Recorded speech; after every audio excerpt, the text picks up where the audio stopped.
because I'm a big ZZ fan. That's the best gameplay that I can do. Gotchas.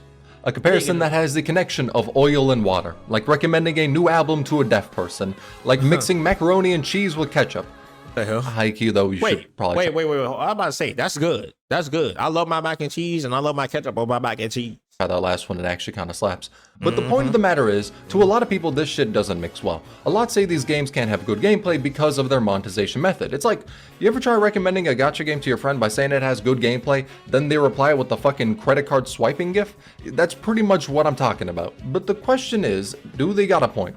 Like, okay, yeah, sure, not having all the characters in a game does suck, but at the same time, is that reason enough to say all the gameplay in that game is terrible? So then I started to think about the topic more, started thinking about how the monetization method changes the games I've played a fair bit of, then I came to a realization. People who said the gameplay in these games is worse because of their monetization aren't really wrong. And not for the sole and obvious reason of you don't have all the characters. Because A, that'd be a boring point to make an entire video around, and B, and some of them I fucking do, but there are valid reasons to judge the gameplay beyond Oh, should I play Arknights? Oh, let me know down in the conversation below. that. So that's what the rest of this video is, me. talking about how the monetization method indirectly, or sometimes directly, makes the gameplay of any gacha worse. So basically, the long and short of it is, I'm turning into a hater. That's what this video is about. I'm being a hater. When it's over, expect this channel to go off into making solely COD gameplay videos. That's the future of this shit. But to talk about why I think there's truth to the statement, the first game I'm gonna bring up is Arknights, as it's a game that's avoided all of the regular pitfalls you would imagine with this topic. Like,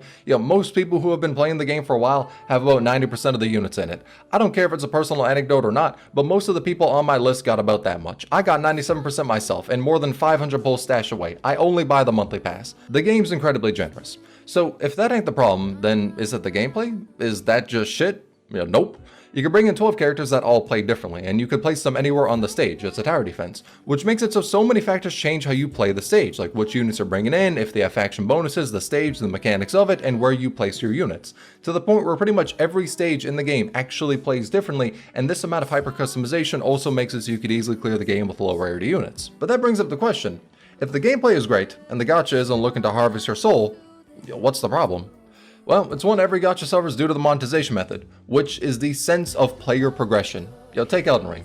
You start off with minimal shit to use and no solid build for your character. By all means, you're at your weakest, and the enemies you fight against are also at their weakest.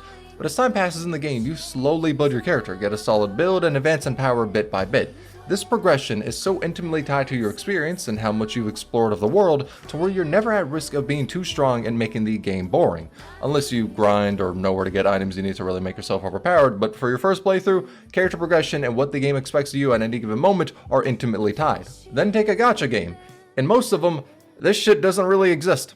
Yeah, that is true. I remember exactly the first E2 I had in the game, basically the final tier power a character can reach. My first E2 was Exia, and the time when I E2'd her was the Twilight of Olamon event. At that time in the game, Exia was considered a fairly strong unit, not as much as a win condition as Silver Ash, but she could put in a lot of work. In those event stages, she really propped up the run, didn't outright carry me, but shit would have been so much harder without her at E2. Now take an account made in 2025. Let's say you played when Walter was released and you rolled for her because everyone said she was the strongest character in the game. Then she's your first C2. Then you play the Twilight of Olamon event because you could replay all old events. She pretty much solos it. Not like Exia where it helped. Nah, she solos that shit. She walks in, pops her skill, drops 6 tactical fucking nukes, and bitches the stage. Like when Twilight of Olamon. That do make sense. That is actually true. Like when you think about it, like if you first start playing off, let's say Zenless, right? You first start playing off as Zenless. You got Ellen and all that. When the game first came out, you're not struggling, but like you get in there through there, yada yada yada. And then now somebody in 2025 that play that same mode, let's say at some point if they ever did bring that back, like if they have Manabi, they ain't struggling at all. They just gonna blitz through everything. Dropped, you had to use the gramophones to kill the boss that was tanky as shit. Now you just got a sadistic nuclear launcher with a switch that'll kill her in 5 hits. And it ain't just her. A lot of the newer units also annihilate old stages, because those older ones were made when the most insane thing we had in the game was Silver Ash. Now we have Silver Ash on a cocktail of PEDs. The stage difficulty was made with player progression and the units of that time in mind. It was a good balance of difficulty. Then power creep happened. Now a lot of the older shit is a cakewalk. And the unfortunate part is, power creep is pretty much impossible to not have in a gacha game. Yeah. Though I've already talked about why, so I don't want to dive too much into it. Long and short is that power creep happens naturally from character kits becoming more interesting or specialized as time moves on. This shit happens in any game. Or it's forced to happen because the devs want you to spend more money, so they made a motherfucker with insane numbers. But the fact is, your progression in a gacha game is going to be fucking wonky. If you're a new player, newer events are going to whoop your ass, and then when you take your shiny new toys into an old event, it's going to be boring as shit. Player progression isn't tied to what the game expects of you, it's tied to what state the meta of the game is in. Hell, another example from Arknight's Patriot. He used to be the hardest boss in the game, had defense and resistance stats that made him near impossible to kill. You had to use the stage mechanics of mines and a very specialized team, or army of story reasons, to take him down. In Big 2025, he's used as montage fodder for new characters. Literally, people solo him. Hell, some characters solo the entire stage. Patriot and enemies included. The perspective of someone who fought Patriot when he dropped versus nowadays is night and day. I used to fear Patriot. Now when I look at him getting clipped, bro, it's like I just watched someone kick a puppy. I just feel fucking bad for him. I deadass had to use a support unit back then to beat him. Now I'm confident I could do it with 3 characters, which is really just an arbitrary number because I know it's possible with 1. I just don't have his module. Also, another example, so I show it ain't just an Arknight thing, but instead something all gachas face, FGO. So many old mechanics in the game can be skipped by having Castoria. For those that don't know, her Noble Phantasm, think Ultimate, makes it so you don't take damage the next however much overcharge you had. Attacks don't fucking work on you. And if you build the right team with her, you're literally immortal. Then you look at stages before she existed and all of these big strong moves the bosses can launch out do nothing. Because a lot of them have Ignore and Vulnerability, so they can hit you even if you're invulnerable, but Castoria exists beyond that. Ignore and Vulnerability doesn't fucking work against her, unless you're only using her 3rd skill, which gives you basic invulnerability. The only thing that stops her Noble Phantasm is buff removal. That's it. Dang, so they made sure. But the difference between having her or not is gigantic. Not enough to really be fucked without her, but it's pretty much 2 different games if you're not using her. And guess what? Anyone can use her. The game has a support system to where any player can use her if the stage doesn't force that support slot to be used for a story character. But if it's open, and you got her, the stage is way easier than how it was when it was first released. And player progression getting hurt by newer units doesn't just exist for old content either. For example, roguelites. Going back to Arknights, my run will be considerably different if I start with a meta unit or not. And to be 100, if I'm doing the higher difficulty stages, it gets to a point where you need to start with those overpowered units. Now, all in all, not that big a problem because of how generous the game is, so when you reach that point, you'll have units that can clear it. But if you're not at that point, and are a player wanting to try out the roguelikes, your experience will be much harder or much easier compared to who you got to start with. Then compare it to Night Rain. Has 8 characters that all feel different to play, and every single run you do has, of course, randomness, but the difficulty of it is suited to what the game expects of you, not what you have to beat the game. The difficulty difference between the roguelike in any gacha game basically, and a regular roguelike is considerably different. In regular ones, it feels like I'm walking into an even playing field. In gachas, it feels like I'm choosing which level of bullshit I want to indulge in. Because how player progression is measured with the game in mind heavily changes if it's a gacha, and this is pretty much the case for all of them. But that's enough of that problem. The next one I want to bring up is found in Genshin Impact. Now, little side note when it comes to Genshin, I do want to make the distinction between gameplay and combat. Just combat would be how the game plays from battle to battle, right? But the gameplay is more the overall package, and that would include the team building as well. And the reason I make that distinction is because how I feel about the combat and how I feel about the team building is worlds apart. The team building and the reaction system is genuinely a masterpiece in game design. The gameplay is... Yeah, everybody agree on that. Yeah. The long and short of why I don't like the combat is actually a two-parter at this point. See, at first I wrote a fair bit of the Genshin segment based upon my thoughts of the game from when I last quit it. Then for gathering footage, I re-downloaded it and played the 2 new game modes in the Spiral Abyss. Then I realized they address the problems for some game modes and fights, but still kind of missed the mark. So the problem I have with Genshin is the combat is very formulaic. You go into a fight, start your rotation. Generally speaking, with the teams I ended up using, you swap in, Q and E, swap, Q and E, swap, Q and E, swap, do whatever you gotta do to get the damage off on your hyper carry. That's it. Most combat you're gonna do in the game is gonna be like that. A variation of swapping as you spam Q and E and sometimes left click.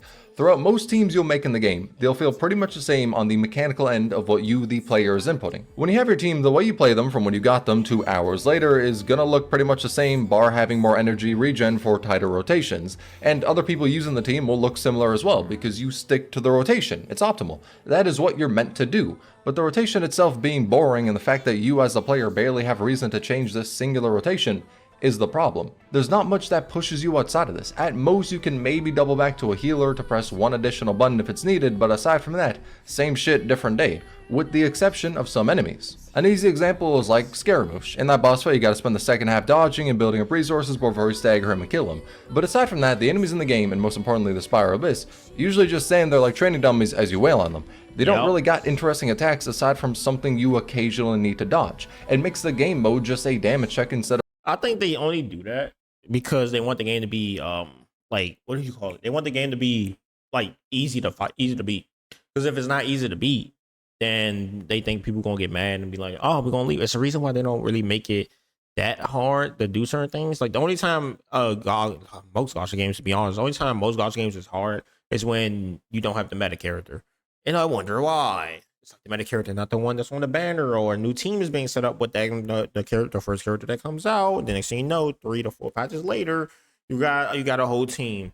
Crazy how that works. Instead of really being hard to clear. And that's the problem I had with the combat in the past. Now, it's a little different. They've introduced new enemies that make you as the player actually play differently. Like the enemy in the first floor of floor 11, chamber 3 for this current Spiral Abyss. That one you cannot just mindlessly attack to beat it. You have to play into its mechanic. And what's that mechanic? It rips away all your energy if you stand next to it after it first spawns in. And the way to stop that is to break its shield, which will give your energy back. The thing is, a lot of characters need to use their ultimates to break it, so they need energy, which the enemy rips away from you. What are we doing here? You took the most integral part of the gameplay away with an enemy mechanic. Why? But to be honest, aside from how annoyed I was when I first found the enemy, I did appreciate it existing, because it made me actually play differently for once. The enemy wasn't just a punching bag, I had to counter what it was doing. So what are the ways to counter it? Well, the ones I found were wait out its time on the sidelines till the attack's done. Not optimal, you lose a lot of time. The other is freeze it before it does the attack so you cancel it. Or you can bring in characters that are more built around using their skill for damage and reactions, whose ultimate isn't really needed for breaking the shield. Or you can bring in Mavwika or Skirk, because they both don't lose their ult energy from it. They just ignore the boss's mechanic, as both of their banners are up during this rotation, and the Abyss puffs up Pyro. Skirk already came out. Whoop, I'm done. I'm GG, bro. GG with that one. On cryo damage. It makes sense for Malvika to do that in story sense since he's an Archon. I don't know what the Skirk's supposed to be honest. I have no idea, okay? I have no idea. Kind of feels like you're putting on a strap-on and selling me the lube, doesn't it? Here's the problem with it being a gacha. It's that 2 out of these 4 strategies revolve around you gambling. Only 2 because you could still freeze the enemy with a free-to-play team. But for the other ones, if you needed characters that are very good at triggering the reactions with just their skills, you more than likely gotta gamble for them. Either for 5 stars like that or constellations on 4 stars to make them actually usable. Mainly that's just the case for the newer 4 stars. Or you can swipe on one of the 2 banners active during this Abyss and skip the enemy mechanic entirely. Now, not saying it's impossible.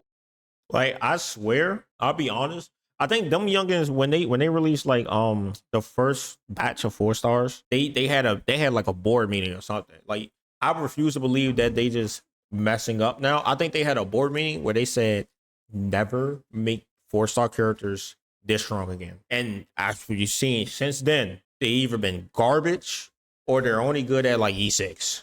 And that's it. And I wonder why.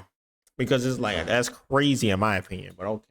Like, just well, if you don't do that, but you're going to have a considerably harder time if you don't. You know, the thing is, the boss was different to engage with, and in any other game, it'd be interesting to take in a different team comp for this challenge, but Genshin, with being a gacha game, makes that difficult because to have a wealth of team comps means you've also needed to engage with the gambling. So it's not like it's a level playing field on a game of what you can use, but ends up being a case of who you have. And this ain't the first time Genshin's done it either. Enter the entire Night Soul mechanic, which some bosses interact with a lot, but guess what? Only Natling characters can do shit when it comes to the Night Soul mechanic. So you gotta... I think all the mechanics in the game is kind of dumb when it comes to stuff like this. Like, the Night Soul thing is retarded. I'm gonna be honest. I'm gonna be real, it's retarded. The way, the other thing with like sprinting, climbing, like ride her bike, she uses her Night Soul when you're in the open world. So you're gonna run out, and then but if you get like E2 or whatever, you'll run out way less, which means you can use this mechanic to travel around way more, because this game is also, to be honest, a walking simulator. And then, but we're not going to make it so that you actually can just ride her bike, and when you get into combat, it start using the knife. So we're not gonna do that. I hate it, bro. I hate it. I'm gonna be honest. I just hate it. To use them for it. Any non-net Like that's like, I'm just using her as an example, but like that goes for any of them. And then they have the dumb mechanic where it's like, oh, if you're outside of Natland, they lose it even faster. Like, what idiot decided to make this? character can't do shit about that, like this fucking boss. It has an entire mechanic where you need a Natlan character to climb up a pillar to hit these things. Granted, you can, not by design, get by with jumping up certain spots for certain character models or using a Zhongli pillar. But why the fuck did they make this just a Natlan character thing instead of a mechanic of the game normally? Like, yo, climbing's already in the game. You didn't have to make. That's because they expect you to already spend for the characters, to be honest. Let's be real. They like the mode, the Abyss is literally for people that spend money for you to like $6. Like the new every Abyss goes according to the banner, because they want you to go and spend money on the banner, get the characters, and then fight it. And then you go, oh, I beat it, I'm so strong. Like, no, you just got a handicap. Make our character's upper body strength the equivalent of the people who actually play the game to rip that shit away from us, but they did it that way because they want people to swipe. Granted, they give you free options to help with it, but again, the problem comes back to it being a gacha. Yes, you could use the free options, but they'll be significantly worse than the paid ones. Though aside from that, Genshin has, in the past, in my opinion, felt like a game that valued vertical investment a lot. That's why constellations are so broken. They made it so that you'll be more likely to invest heavily into some characters you love over horizontal progression, because for years, only 2 teams was enough. But now there's a mechanic that you can't use your old vertically invested characters to beat, and instead, you're incentivized to roll for newer ones, which maybe wouldn't be too bad on its own, but the game gives you fuck nothing in terms of pulls, and Natlan has been horrifically bad with the pull economy compared to other patches. They have? Wait, what? Trial play 80. Oh my. Ooh, that's bad. No, it's bad. No, to be honest, Quest is only 460. It's crazy. Spiral Abyss 800. Obviously, that's gonna stay imaginary. Gonna stay the same. Imaginary gives you 1600. Bro, Imaginary is just so boring to me though. That's why I don't play it. Offering 700. Styling Onslaught for 50. Primal codes 316. They only get 360 for codes. It's crazy. Update 600. Yeah, that's always been a thing. Battle Pass 13. Okay. So 110 pull. Dang, you don't even get. So if you do all of this, a full rotation, like what's that, like 160? And then there's the theater mode, which came out pulls? recently, and I'm gonna say something controversial. I actually really like playing it. No, yeah, I enjoyed it. It gave me whack-ass themes, and I had to think about what was optimal to use for them, instead of these same sequence I've done thousands of times. But the problem of the theater mode is that you need a horizontally invested account to really engage with it. They give you trial units, but they're kind of dog shit, not gonna lie. On normal difficulty, not a problem. The second you go higher, you're gonna want to start to gamble for units. And this problem ain't helped by the fact you could really only use characters of a specific element for that rotation. And yes, you do have friend units you could use, but that's only once per season, not run, season. So the game mode on paper is really fun to play, but in practice, a lot of the enjoyment of it comes from a gambling check because it's a gacha. If you don't have a wide array of invested units, you're kinda just fucked. If it was a regular game, this wouldn't be a problem. Now, this does sound like it's coming to the basic problem of you don't have all the characters in the game, therefore game bad. Which is why I want to clear this up. The problem isn't that you don't have all the characters. The problem is that the game is putting very arbitrary checks in gameplay that makes you want or need to gamble more.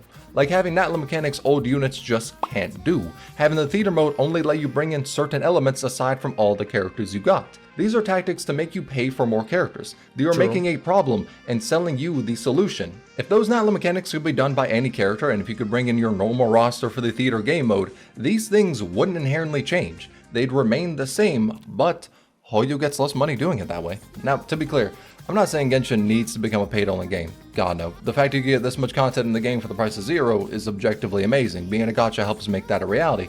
But this video is about shortcomings in gameplay of gacha games, and Genshin has a lot of shortcomings because of it being a gacha. Like tying new systems or cool shit to something only recent characters you have to swipe for can do. Like how Natlan characters fix the exploration being ass by having their own vehicles they can summon that other characters can't. As it expands, Genshin is getting more interesting. Albeit game modes, exploration, enemies, and bosses, but to really engage with and have as much fun as you can with that, you need to swipe. Which does always exist in gachas. If you want to use the new fun characters, you gotta pay. But some of them help that by being very generous, and Genshin God, It's no, it not. doesn't even come close. The progression of the game and its systems leaves behind players that do not have the units to engage with it, so it ends up being hell for free-to-plays that don't play every day or returning players. It sucks. I think Genshin's becoming more interesting in places I thought it was lacking, like combat and your traversal through the world, but it being a gacha game and having these changes tied intimately to who you have on your account is holding it back. But shifting gears, let's instead talk about a game that's done the opposite of that. Has had its characters go beyond the original scope of the game and make it lose part of its identity. Punishing Grey Raven. Really? I'm not gonna lie, it actually kinda hurts to say this about the game because I still think it's really fucking good, but the game evolved into a weird way where the combat became flashier, but worse to me. When the game first dropped, the characters were more simple in their moveset. The hits weren't any grand spectacle, and you needed to be on point with dodging and parrying. You had stuff to build towards when it came to their core passive, and the characters felt a bit different in how they approached combat, but as time passed on in the game and the units progressed, it became iframe simulator. A lot of the new frames would have large swaths of times where they couldn't get hit. Like for example, Stigmata's hold left click after you pop her first ult. During all of this, she cannot be hit. Stuff like this, where I'm just attacking and not being able to get hit back, became the norm. There used to be a point where dodging and parrying were big focuses of the game, but as time passed, I just ended up going into a fight, following the rotation, and not really worrying about what the fuck the enemy was doing during that because it's not like the jackass could hit me anyway. Some bosses circumvented this, like the parry ball, to where if you wanted to be optimal, you needed to, well, parry the ball, but a lot of the ones for Phantom Paid Cage, I just never interacted with and spammed out my invulnerability moves because that's what was optimal. Like on paper, you can still hear why so many people love the game. The character kits are interesting, they feel fairly differently from each other, moves are flashy, bosses are cool, but it gets reduced a lot because I have the power of God protecting the anime waifu whenever she wants to be flashy and look at the camera. So I ended up not caring about what the enemy was doing and just did what guides said was the optimal way to play the character or team. Because even if the boss is popping the fuck off and throwing out some fucking attacks like Rodon, the fuck does it matter when that shit has the lethality of a gust of wind against my character that's spending half the fight invulnerable? So it got to the point where all I did in the fights was just what was optimal on paper. The only thought I really put into the boss was what element they were weak to. And I want to make one thing clear about my thoughts. Rotations inherently are not the problem. Having a set of things you do in combat to be optimal isn't a bad thing. It's just the absence of interacting with the game that gets boring. Like for example, and this may be an extreme example, Final Fantasy XIV. Now, I know what you're gonna say, a bit hard to compare the combat when in PGR you only use a couple of buttons for your input, and in Final Fantasy XIV you alternate between your entire fucking keyboard. Which is why I want to say, for the purposes of this example, throw the fucking keyboard out, right? Just imagine when it comes to this game, you're controlling your rotation using a fucking automaton. Just imagine the buttons you gotta press in the game are as boiled down to a simple 1, 2, 3. Even if that was done, the game wouldn't get boring because you still need to interact with the bosses. You still need to know what they're going to be doing in the fight. Even though what you're doing on your end is simple, paying attention to them is what shakes up the combat, especially considering how they all play differently. But if you get to ignore them and hit up a highlight reel on their dying body, it gets boring eventually. Yeah, I'm not saying the enemies in PGR have to be mechanically complicated, I'm just saying the game has progressed from a point to where it doesn't feel like the enemy you fight matters, while in the past, you had to generally think about actually interacting with them. And the big worry is that since the characters you roll for have so far been incredibly flashy and spam out iframes, if the new ones you roll for don't do that, then they will be seen as worse. If they try to reduce it with newer characters, people are going to be mad that the new ones they've released are worse than the older characters, which PGR is unique with, because yes, that does mean people are asking for power creep, but the player base is fond of power creep because you can get every character in the game for free, not even exaggerating. So hearing that is... He's really not. That game is like generous as hell, bro. Is a little weird from the outside perspective, but it's the norm for PGR because new units have been consistently power creeping older ones. But each character going more over the top than the last brought us to the current point where bosses don't feel too interactive, which is where I gotta compliment Wuthering Waves because as of now, I feel like the game doesn't have that.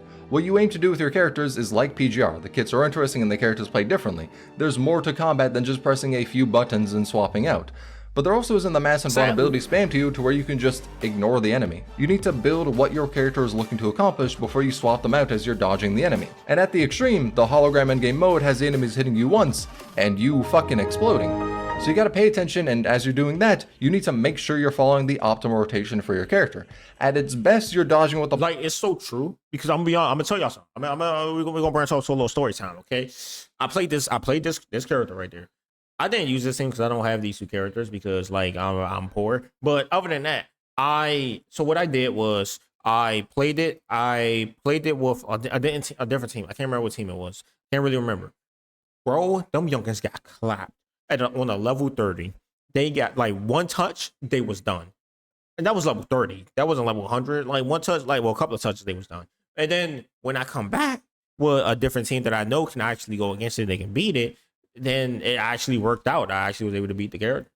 The boss is throwing at you, and in the windows of vulnerability, it has you building whatever resource you need to do on that character. Like putting stacks of Frazzle on the boss with Phoebe. And you're not able to ignore the fight as you spend most of it unable to get hit. Now, that's not to say this system is perfect. After all, some fights and combat events aren't really challenging, so it can make the combat feel very samey when you're not getting pushed.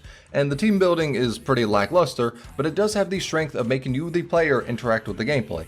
And if the gacha is known for their action, it does that the best. But those are some of the problems being a gacha causes the gameplay. Either the progression of the meta making old content feel boring, having new interesting game modes and enemies invalidate older units, or having the strength of your characters progress in a way to where the original feel for the game is lost.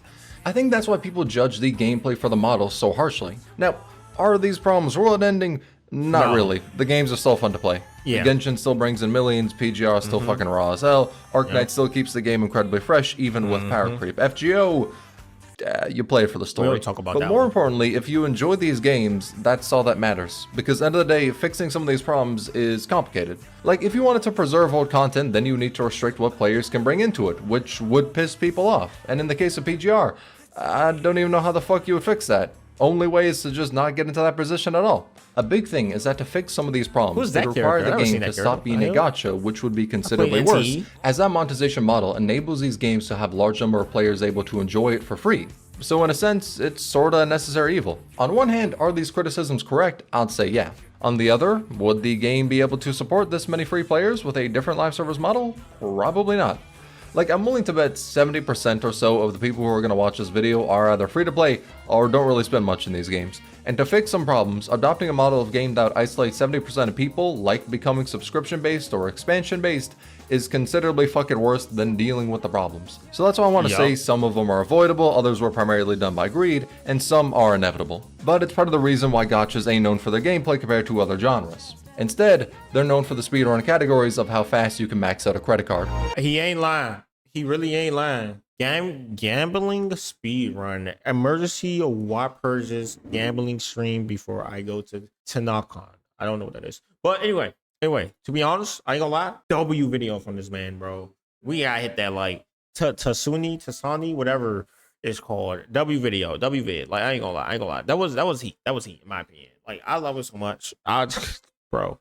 Some of the things in here is kind of funny though. I ain't gonna lie. But at the end of the day, I agree with him. I'll be honest, I agree with him because it's like all gacha games. If you ever played a gacha game, you would know that all gacha games evolve around the gacha aspect of the game. That's literally how they work. That's just how it works. But at the end of the day, I'll see y'all guys in the next video. I'll see y'all guys later. You gotta like, comment, subscribe, all that. You know, it's sweet. Y'all heard me. But anyway, I'll see y'all guys later. Peace out. Follow me on Twitch.